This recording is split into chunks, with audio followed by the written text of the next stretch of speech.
Howdy, ladies and gentlemen of YouTube. I am the Imaginary Jester, and welcome to the land of lavender skies. Before we hop into today's video, judging by the title of the video, I'm pretty sure you guys have already figured out what we're going to be discussing today. I have a few announcements to make because I have been a busy jester since we last talked.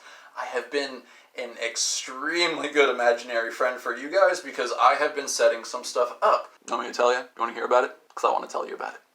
I'm just going to tell you about it. First off, the Lavender Sky now has a Twitter account, so if you guys want to click the link below and follow that Twitter account, I will follow you back, and then we can start having discussions whenever you have questions, comments, a little bit of confusion, because I know sometimes I speak strangely, and I am always more than willing to support any of you guys on that Twitter, as well as just get into connections with people, which I think is going to be pretty fun. Number 2, Lavender Sky now has a Patreon. So, if you guys want to click on that link as well, check out the Patreon, check out the different rewards that I've set up with you guys. Go ahead and join my Black Hat Society so you can start getting free stuff. You can start voting on members-only polls, and a bunch of other stuff that I'm going to be doing with Patreon that I really hope you guys are going to be on board for. Number 3, we got our merch shop now, guys. I'm so excited. So if you guys really want to support the channel and kind of rep the occultist feel that we got going on here, you can go over to the Teespring link either in the description or on the About Me section of the channel page, and you can check out the designs that we got. If you see something you like, go ahead and grab it. Right now it's just the one design, but we have the Don't Be a Dick t-shirt that comes in both men's and women's styles. We have the Don't Be a Dick pillow, which I think I might get myself because I just like the way it looks. And because COVID is still a thing, we're doing the Don't Be a Dick face masks. We got the Don't Be a Dick Doctor and the Don't Be a Dick Schemin'. And finally, I want to say a big thank you and give a shout out to those people who have subscribed to the channel already and have let me know that they've subscribed. So number 1, my mom. Thank you, I love you, and guys, if you're on YouTube and your mom's not one of your subscribers, call your fucking mother. Number 2, Eclipse, I want to give you a shout out as well. Guys, she is an amazing artist. Hopefully she's going to be sending me some art soon so I can show you guys. I dig it, and I know you guys are going to dig it too. Number 3, guys, if you want to see a playthrough where Doom Guy just brings the rain on everybody, go check out Emerald Onyx. I watched one of their live streams and my mind got blown. I honestly felt bad for them little diva boys. And last but not least, King of Worms. Thank you so much. I really appreciate you guys, and I hope that these videos are going to be something that you enjoy, and I hope they're also going to be something that is a little bit educational as well. Now that we got that out of the way, on to the real reason why we're here today, ladies and gentlebeans. Time to go into the Epic of Gilgamesh. Now, the Epic of Gilgamesh is actually not one solid story. They're actually made up of 12 separate incomplete tablets that were found by a Turkish Assyriologist, Hazmud Rassam, Hormuz Rassam, this guy, in Nineveh, after he unearthed the library of the Assyrian king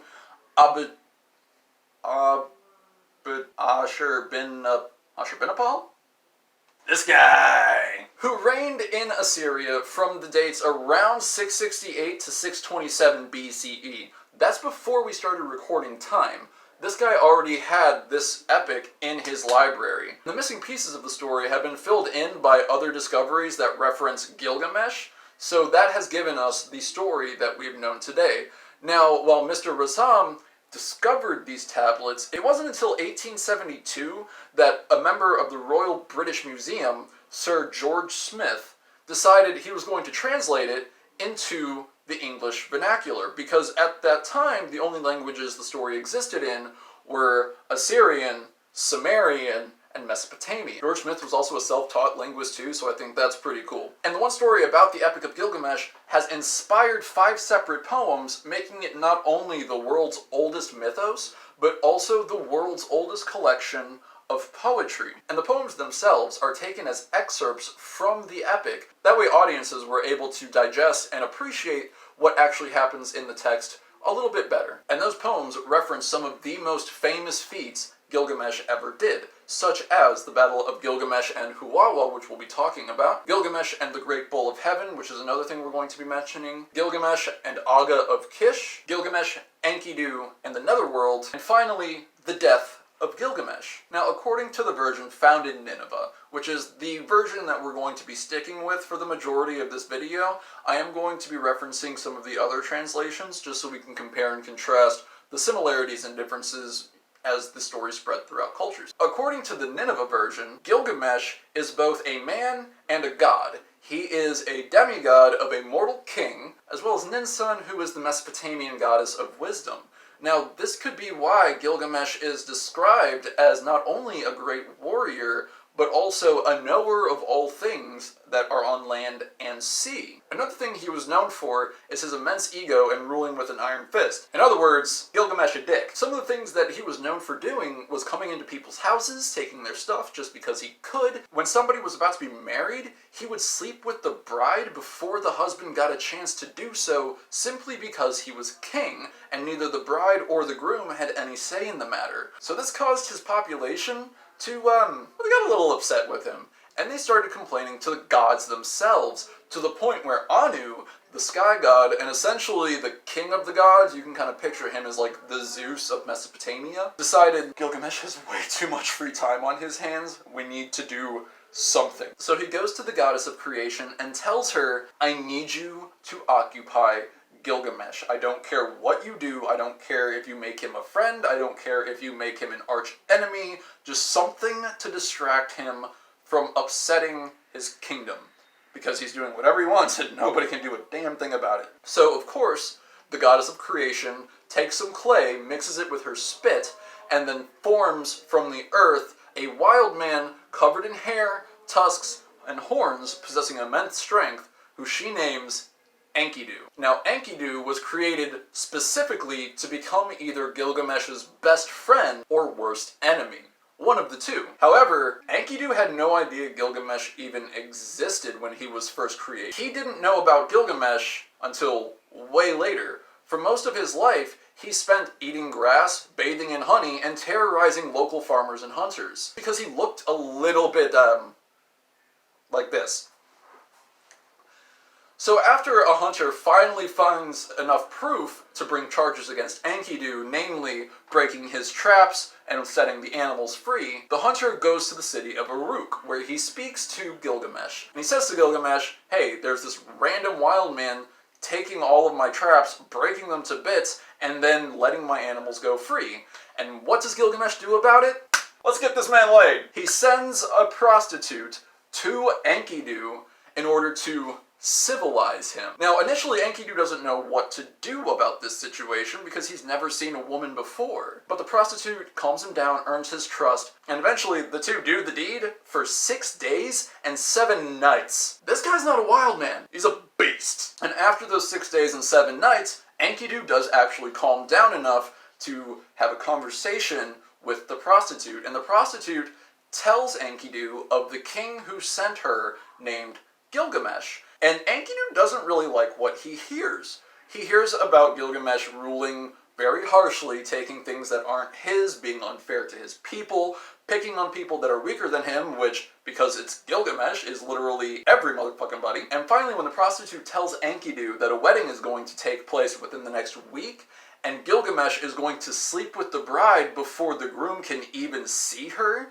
Enkidu gets up and goes, oh fuck no. He goes marching straight to Uruk. I mean, beeline, no stops, do not pass, go. He goes straight for the jugular, and he stands in the doorway of the bride that Gilgamesh is about to claim. And then Gilgamesh approaches the doorway, he sees this wild hairy man and goes, who are you? And Enkidu looks at Gilgamesh and goes, the guy that's about to kick your ass. And then a fight ensues. And when I say fight, I mean beat down. Like, they almost break the city because of the power and blows exchanged between these two fighters. But when the dust finally settles, Gilgamesh is indeed the winner. But Gilgamesh is so impressed, Enkidu and Gilgamesh become friends. They bond over this moment, and he takes Enkidu as his companion. Now, in the Sumerian version, it does say the word servant, which I'm not sure if they mean slave or if it's just another word for companion. But the moral of the story is, Enkidu looks at Gilgamesh and honestly says, look, anybody that can kick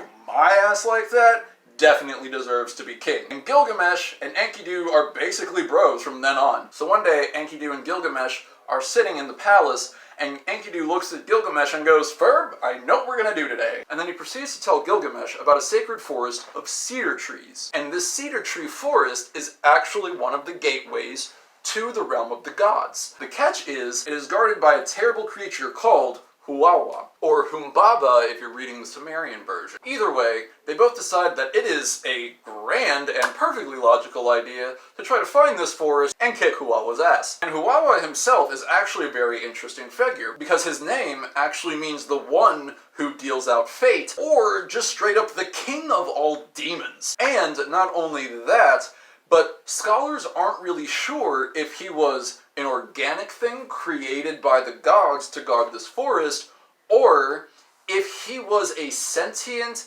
AI in the body of a divine automaton. So he was either Dark Souls or Skyrim. Take your pick. But if you guys want a more in-depth look at Huwawa or Humbaba, let me know. I'll get to work on it. So with a name like the one who deals out fate and the king of all demons, Enkidu and Gilgamesh know better than to just find this thing, walk up to it, flip it off, kick it in the nuts, and then hope for the best. They take their time to prepare. They listen to wise men, they listen to ceremonies, they participate in chants, and because of this, the god Shemesh, who is the Mesopotamian god of the sun, comes to Gilgamesh and says, look, something that not a lot of people are aware of, Huwawa also carries with him the 7 garments of fear. And these 7 garments contain the 7 great fears of humanity. He's wearing all 7. Even you, Gilgamesh, with all your strength of your companion Enkidu, cannot beat him. You would both die before you even laid eyes on him because of the fear that these garments induce. So essentially, they would die of fear before they even saw what they were being afraid of. Those are powerful threads. Then Shemesh tells him, but right now,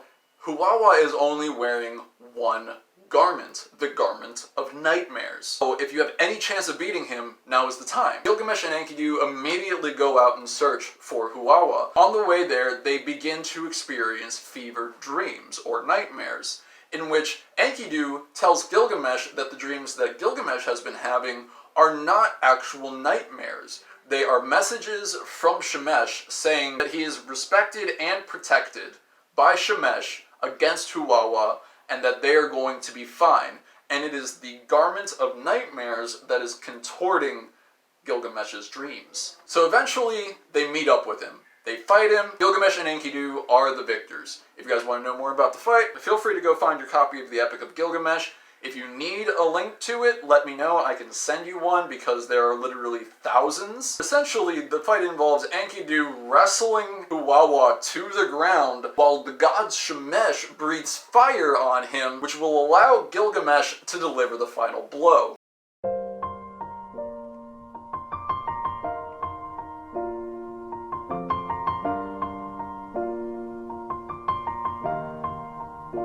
It's been a long day without you, my friend, and I'll tell you all about it when I see you again. Once they take care of Huwawa, they cut down the trees, bring the lumber back to the city of Uruk, and they are celebrated, obviously, as heroes, which, I mean, at this point, that's just another Tuesday. Now, once they manage to pull this off, the goddess Ishtar becomes so enamored with Gilgamesh's looks, his strength, his prowess, that she comes to him and says, hey, that was hot. We should get together. Marry me. And then she hands him a gift, which we'll explore a little bit later on. But for now, the point is that Ishtar is the goddess of love and war. And as we all know, all's fair in love and war, so this bitch basically does whatever the fuck she wants. Sort of like Gilgamesh. But Gilgamesh knows better because he knows that Ishtar is the goddess of sexual love.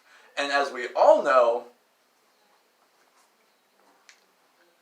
so after Ishtar makes her proposal, Gilgamesh looks at her and says, well, here's the thing. No matter how cool you think I am right now, you're gonna get bored with me eventually, and the last guy that you kind of tried to marry and got bored with, you didn't know what to do with him, so you sent him to hell. No thank you. Thank you, but no thank you. Thank you. No thank you. We're still friends though, right? Excellent. Me and Anki about to go party with the cedar wood. Later. Now obviously, Ishtar doesn't like being told no, because she's the goddess of war, and that's just how she rolls. So in order to get back at Gilgamesh, she sends the Divine Bowl of Heaven. Now, if you're unaware of what the Divine Bowl of Heaven is, it's basically a fuck you on 4 legs. This bowl was sent to not only take out Gilgamesh, but to take out Enkidu, the people that lived in Uruk, as well as any and all structures that actually made up the city. And when the Divine Bowl arrived, it destroyed the town. It smashed through buildings and steeples and temples, destroyed Gilgamesh's castle. Enkidu got yeeted off the side of a cliff. It punt-kicked Gilgamesh into the sun. No, I'm just kidding, guys. It was over in like 10 minutes. Yep. Bull showed up.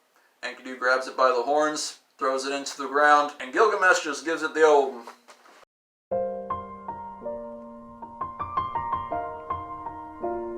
And this upsets Ishtar even more, to the point where she goes to the Council of the Gods, who mainly consist of Anu, the sky god, Ea, the water god, and Shemesh, the sun god. So that night, Enkidu begins to have dreams about the meeting of these 3 gods, Ea, Anu, and Shemesh. And they're meeting to talk about Enkidu and Gilgamesh. And what they've concluded is because of Enkidu's support, Gilgamesh has become too bold and too powerful. Therefore, the only way to teach Gilgamesh a lesson in their minds is to... They decide to kill Enkidu. I'm sorry, there's no way around it. And after he wakes up from that dream, he gets sicker and sicker for 12 days, with Gilgamesh constantly trying to make his friend feel better. I mean, he spares no expense. He calls in medicine men, he calls in doctors, faith healers, he calls in everybody he can think of to try to save Enkidu. But after 12 days, Enkidu finally passes away.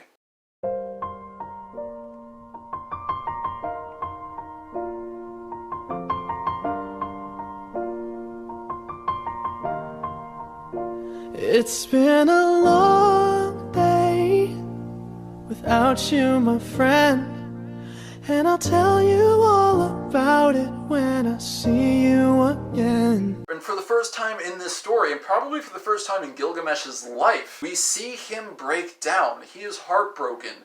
He's freaking out over the death of his friend. He cries relentlessly. He calls everybody in Uruk and demands that they pay respects to the body of Enkidu because of how good of a man Enkidu was. And I think that's awesome, because it is the beginning of us seeing his mortal side. Or is it? But in any case, Gilgamesh becomes obsessed with this idea that he doesn't want to die anymore. Death terrifies him. He doesn't want to go through that pain. So he decides to try to find a way to make him immortal, and he thinks that the best way to make that happen is to go find a man named Utnapishtim, who, along with his wife, was granted immortality by the sky god Anu after they obeyed his commandment and built a giant boat, not only to save their lives in order to preserve humanity, but also the lives of every animal on the planet in order to preserve the balance of nature. It kind of reminds me of another story that I used to hear. I can't remember where it went though, or where I heard it. Weird. So Gilgamesh thinks this is his best bet. And after a while, he does find Utnapishtim. He's just chilling on a boat in the middle of this lake. And Gilgamesh walks right up to the edge of the lake where he sees Utnapishtim and straight up asks him, "Hey, I want to be immortal. How can you make me immortal? I don't want to die." To which Utnapishtim begins to tell Gilgamesh the story of he and his wife and what happened that led to them being granted immortality. Essentially, they were just good people, and Anu felt bad that they had to endure this hardship. So as a consolation prize and an apology, Anu made both Utnapishtim and his wife immortal for all time, unknown to the effects of death or aging. And after he tells Gilgamesh this story, he asks Gilgamesh, "Do you really think that you're worthy to live forever? Do you think you're worthy of conquering death?" And of course, Gilgamesh being Gilgamesh goes, "Hell yeah, I'm Gilgamesh. Like, what kind of question is that?" Duh, obviously. And Utnapishtim replies, "If you can stay awake for 7 days and 7 nights, I will ensure that Anu grants you immortality." And Gilgamesh was like, baller. So not only did Gilgamesh stay awake for 7 days and 7 nights, just to show off, he stayed awake for 7 weeks simply to prove that he could, and then was immediately granted immortality by the sky god Anu. No, I'm just kidding. Remember, one of the poems is called The Death of Gilgamesh. You can't kill somebody that's immortal. Guys, just making sure you're paying attention. Gilgamesh actually falls asleep after like 13 hours of staying awake. And this starts one of the greatest scenes in the epic, in my personal opinion. Utnapishtim lets Gilgamesh sleep for all 7 days, and every day he goes to his wife, who bakes a loaf of bread for Gilgamesh, to which Utnapishtim takes to Gilgamesh and sets it in front of him. Now, because Gilgamesh is passed the fuck out, he doesn't eat the bread. And on the 7th day, Utnapishtim wakes Gilgamesh up and says, hey, sorry to be the bearer of bad news, but you kinda lost. And Gilgamesh, being Gilgamesh, goes, what? No, I didn't go to sleep. I was just resting my eyes. I was meditating. I almost fell asleep, but I'm Gilgamesh and I'm awesome, so I hung in there. Utnapishtim doesn't even say anything to this. He just kind of gestures to the 7 loaves of bread. And obviously, the bread that was left out on the 1st day is completely moldy, and it progressively gets fresher all the way up to the 7th loaf, which Gilgamesh then has to confront. He messed up. He failed. And this makes Utnapishtim ask once more, hey, are you sure you're worthy of conquering death? And Gilgamesh, having his head so far shoved up his own ego, he honestly thinks that yes, he is still worthy, and Utnapishtim gives the best line in the entire epic. He looks at Gilgamesh dead in the eyes and goes, how can you think you're worthy of conquering death when you can't even conquer sleep? Yes! Yes! I'm sorry. I love Utnapishtim in this. He's like a Mesopotamian Noah who's tight with God, but at the same time he speaks like this Riddler version of Dumbledore, and it's insane, because when he says that to Gilgamesh, Gilgamesh finally gets it. The point finally clicks. Utnapishtim wasn't granted immortality because he was awesome. Utnapishtim was granted immortality because he and his wife were just honestly good people who had a bad situation happen to them that was nowhere in their control, and Anu felt bad for harming good people. And it's at that point he realizes he can't get Anu's eternal life blessing because of how he acted in the past. And this, once again, breaks Gilgamesh's heart. And Utnapishtim, being the awesome granddad that he is, tells Gilgamesh, oh look, I can't give you Anu's blessing, but I do know where you can find this flower that blossoms every so often, and if you can dive to the bottom of this river and pull it up, bring it back to your home, and eat it in your bed,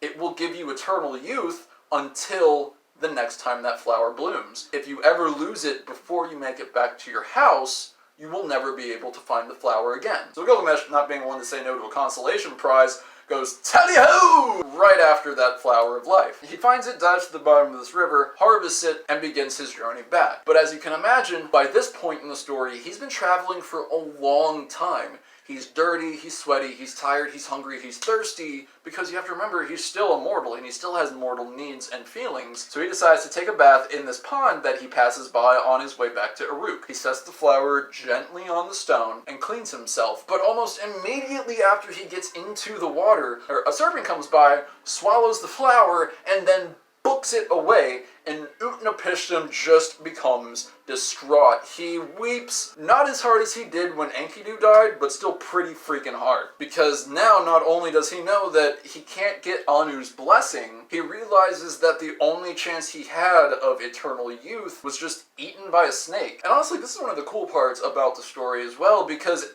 Gilgamesh actually comes to terms with his mortality. He decides, look, it's okay if I'm not immortal. It's okay if I don't live forever. I'm Gilgamesh. I'm still a king. My people are still awesome. I still had a best friend that was willing to ride or die for me.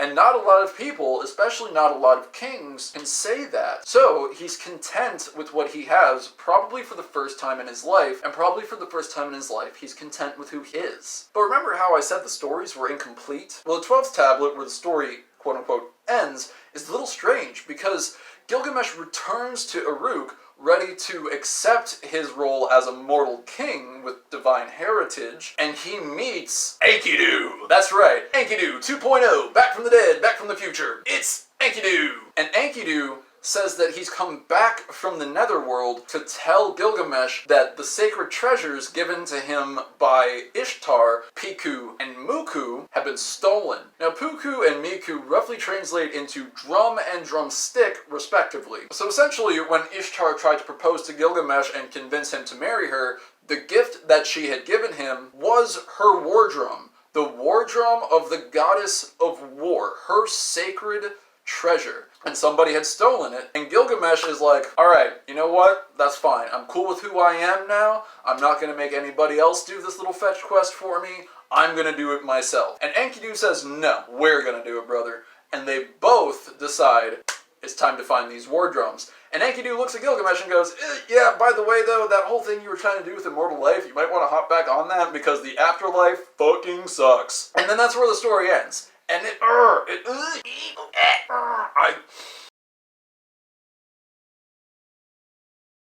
So I have this headcanon of somewhere out there in the world, there is a story of Enkidu's ghost and Gilgamesh 2.0 rolling around ancient Mesopotamia, fighting monsters, going on adventures, all trying to find the war drum and drumstick of the goddess Ishtar, and I wish that would be a thing. Like, I'm almost tempted to write it myself. I mean, do you guys want that to be a thing? I think that sounds like a pretty cool premise for a story. Leave a like and comment below if so. But essentially, that's where the story ends. And as you probably guessed, there are a lot of things and themes that occur in the Epic of Gilgamesh that we see in later on mythos and later on cultures. For instance, the flood myth. Now, the flood myth isn't necessarily part and parcel to Judeo-Christianity or the Mesopotamian region. To be honest, a flood myth is one of the most common and popular myths in the ancient world. For example, you have Noah and the flood in Genesis. You have Utnapishtim and Anu in the Epic of Gilgamesh, as we just saw. We have Ea and this guy named Zisu Sandra from this thing called the Eridu Genesis. And then we have these myths pop up in places like Assyria, Greece, even in Asia as well, like India, China, Japan. It pops up in the Aztec empires, it pops up in the Mayan cultures, and in the Aztec cultures, it was actually believed that there have been 4 great floods, not all of them having to do with water, some of them having to deal with fire and darkness. And in the Aztec floods, nothing survives. The 2 humans that do find a way to survive the 4th great flood are eventually turned into wild dogs so that the evolutionary cycle can start over again. And another thing that I want to get into is the idea that Gilgamesh had to carry the flower of life. Now, initially, I had heard that term before, but I wasn't sure where, so during my research, I found out that the flower of life is actually a term used in sacred geometry to define this mathematical pattern that is literally found in everything. And when I say everything, I mean everything. I mean light, sound, liquid. If it's living or if it's inorganic, like, this mathematical pattern is found everywhere, and sacred geometrists believe that it's because of this pattern that life and creation was able to happen. So when it says that Gilgamesh carries the flower of life, he is carrying the one thing that can give him constant renewal, because it is the source of everything. And then there's the topic of the fruit of life, which is a term in sacred geometry that refers to this mathematical pattern that applies to strictly only living things, which is another curiosity, because how would this pattern know if things are alive or not? Or is this pattern responsible for dictating whether something gains sentience or life or not? And those are 2 of the big questions that revolve around the flower and fruit of life. And when you think about it, it makes sense, because the flower of life is creation, and the fruit of life is the sustenance, because most fruits start out as flowers. Moving on to some of the other imagery that we see throughout the Epic of Gilgamesh, we notice that there is, at the very end, this imagery of the snake stealing the fruit or flower of life, depending on what version you read. And I bet we can all guess what similar story I'm going to be comparing this to. Now, the idea of the serpent stealing away eternal life from somebody who is in pursuit of it, it's a common theme in a lot of cultures.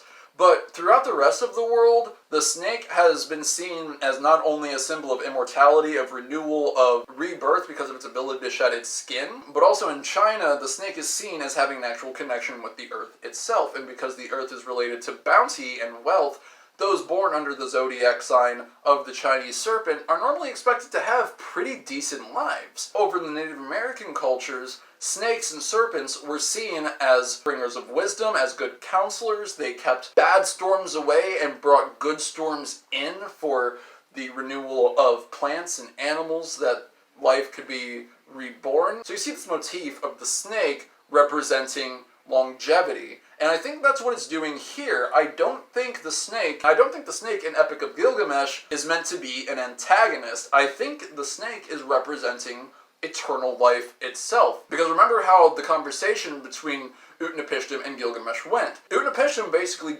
let Gilgamesh know that he's not worthy of eternal life. He tells Gilgamesh where the flower is, but never promises that the gods will actually allow Gilgamesh to eat the flower. So I think this snake was sent as true eternal life, true renewal, true rebirth, to devour the hope of Gilgamesh having something that he just was not worthy of having. And it had to come from a symbol that represented the thing Gilgamesh was trying to obtain. Because it's after this that Gilgamesh finally humbles himself and becomes okay with who he is. And I think that's the biggest message about the Epic of Gilgamesh. It doesn't matter how powerful you are. It doesn't matter if you're made out of clay or made from a goddess. You are who you decide to be, and who you decide to be, as long as it's not a dick, is fine. No other person dictates the standards of your life. You do you. You don't have to conform to anybody. Enkidu was literally made from mud and spit, lived in the wild, ate grass, bathed in honey, and was able to rock it for 6 days and 7 nights before he even knew what a city was, but yet he was still able to form a close friendship with somebody who was the exact opposite of him, except in any other way besides raw power. But even Gilgamesh was able to become friends with Enkidu because even though they were completely different people, they found their common ground. And this idea of common ground continues to persist. In order to beat Huwawa, they had to get the common ground. That's why Shemesh comes in to help and lets Gilgamesh know that he's only wearing the robe of nightmares. And when Gilgamesh has those nightmares, Enkidu helps balance him out by letting him know, hey, this is what we were warned about. Because Gilgamesh is both human and divine, he has to deal with finding a balance between the two. The human side is mortal, but the divine side yearns to be eternal. It wants a life to match the power that it has. And I think the more that we consider it, the idea of eternal life on this world wouldn't be worth it, because think of how heartbroken Gilgamesh was when Enkidu passed away. Imagine having to go through that with everybody that you become close to. Imagine having to watch them wither and suffer while you remain the same. I don't think that that would be worth it. Now, the idea of eternal life in the after realm, I think that's going to be different, because we don't have to worry about time, because time doesn't exist in the afterlife. Then again, we don't even know what is on the other side of death. Nobody has been able to prove that, so the best we got is faith. But there's also nothing wrong with faith. It's okay. Just like Gilgamesh and Enkidu had faith in each other. And even though Enkidu heard from the gods themselves that he was going to die, he still had faith that Gilgamesh would be able to cure him and save him from the house of dust that he envisioned waiting for him. And I think Enkidu himself is another very important character to look at throughout the entirety of this mythos, because as I stated in the beginning, Enkidu was created specifically to become Gilgamesh's best friend or worst enemy. Now, I know it's easy to think that, oh, well, he was created to become Gilgamesh's best friend. That was one of the options. He became Gilgamesh's best friend. You know, that was all the gods doing. Not really, because they gave him a choice. Best friend or worst enemy. And remember, in the beginning, Enkidu didn't even know how to find Gilgamesh or who Gilgamesh even was.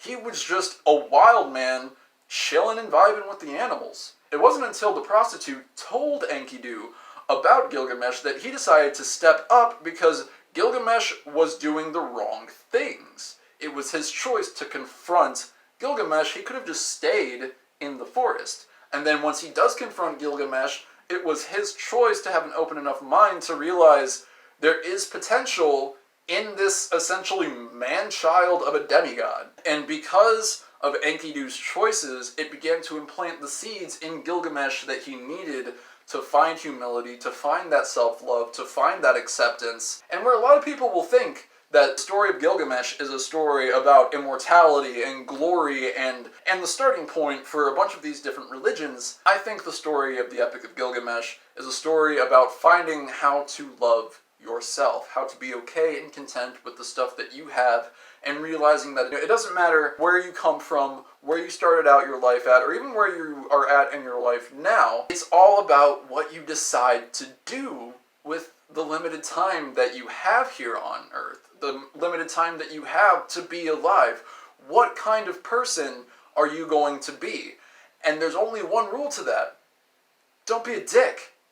As long as you stick to that, then there's really nobody that can judge you. I mean, look at the comparison between Enkidu and Gilgamesh. Enkidu was a wild man, and he was happy with himself. Gilgamesh was a king, and he didn't find content until almost the very end of the story. But it's because of those that surrounded him, he was finally able to come to this conclusion and set off on his next adventure with his best friend and a newfound confidence. So ladies and gentlemen, thank you for joining me. That was the Epic of Gilgamesh today. I hope you enjoyed it. Next video, we're going to be going over the cultural breakdown of Mesopotamian society, and if you guys want me to dive a little further into the Mesopotamian pantheons, a like, a comment, share the video, click that little bell thingy because I like the noise it makes when it goes ding! Other than that, you guys have an amazing week. I really hope you guys enjoyed the video. I really hope you guys learned something. And don't forget to check out the store, Twitter, and Patreon. You guys are amazing. You guys are wonderful. And remember, don't be a dick.